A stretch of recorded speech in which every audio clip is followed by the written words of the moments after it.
fəaliyyətini? Büşəvərin məsələn, bir şəxs kimin ayırmaq olmaz onu. İstər Səttarxan olsun, istər Məhəmməd Əmin olsun, istər Şeyx Məhəmməd Xiyaban olsun, istərsə Büşəvəri olsun. Bunlar bir silsilə Azərbaycan xalqının mübarizəsində önə çıxan və ona rəhbərlik edən adamlardır. Bu Azərbaycan xalqının mübarizəsidir. Deyək ki, 20-ci ildə Azərbaycanın güneyində, Təbrizdə inqilab baş verir, hökumət yaradılır, 6 ay dözür. Bu xalq hökumət istəyir və demokratik bir cəmiyyət istəyir. 6 ay gücü çatır o xalq qərarını saxlamağa da, imperiyaların içərisində. Yenə bu iradə ilə yaşayır. O zaman bir yaxşı bir yazı vardı, bizim keçimizdə öyle oxudum. Orada belə deyir ki, Səttarxan hərəkatında iştirak edənlər qətlə yetirildi. Onların övladları 20-ci ildə hərəkat başladılar. Onlar qətlə yetirildi. Onların nəvələri 45-ci ildə hərəkat başladılar. Yəni bilirsiniz, millət mübarizə aparır, onun qabağını alırlar, sonra yenə qüvvəsini toplayır, o birisi nəsil gəlir həmin xəttə aparır. Çünki millət bir şey istəyir, azadlıq və demokratiya. Orada 6 ay yaşayır. Azərbaycan xalqı gücünü toplayır, bir də 45-ci ildə qalxır. Bu 1 il yaşayır. Bu dəfə demək bir də gücünü toplayırsa, ondan sonra 3 il yaşayır və 45 il yaşayır və başlayır yoluna düzəlməyə.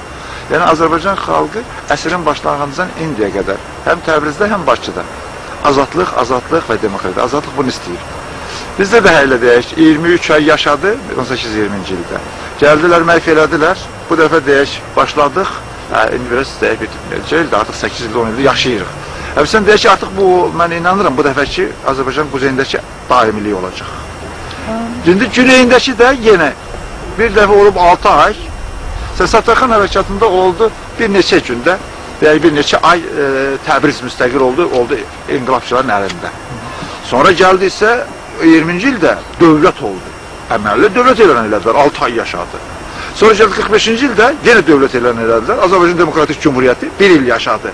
Allah qoysa bu dəfədə baş verəndən sonra daimi olacaq. Bəli, bu göstərir, yenə həmin yol başlayır. Həmin yol yenə də xalq qüvvəsini toplayır. Yaxın bu 10 ilin içərisində Azərbaycan güneyində müstəqil bir dövlət çıxacaq. O dövlət isə, deyək, o birisləri daha yaşayacaq, daha məğlub olmayacaq. O uzun ömürlüyündə? O uzun ömürlüyündə, çünki dövrün özü dəyişdi. Biz elə bir dövrə düşdük ki, Səttarxan hərəkatında başlayır, xalq oyanır, bir balaca özünə gəlib, hərəkətə başlayanda 1-ci Dünya müharibəsi başlayır, başlamaqdadır artıq. Səttarxan öldürüləndə, demək ki, 14-cü ildə öldürülür. O zaman da artıq 1-ci Dünya müharibəsi 12-ci ildən havası gəlirdi onun, bütün dünyanı tutmuşdu, onu görürdülər. Bir şey dayandı. Gəldilər 1-ci Dünya müharibəsi qutardı, 20-ci ildə yenə xalq qalxdı, gücün azadlığını əldə elədi, Rus imperiyası gəldi, Qırmızı imperiya. Gəldi, hamısını məhv elədi. Burada Azərbaycanda, burada da məhv elədi, Güneydə də məhv elədi. Sonra 45-ci ildə Güneydə yenə qalxdı, 2-ci Dünya müharibəsindən sonra.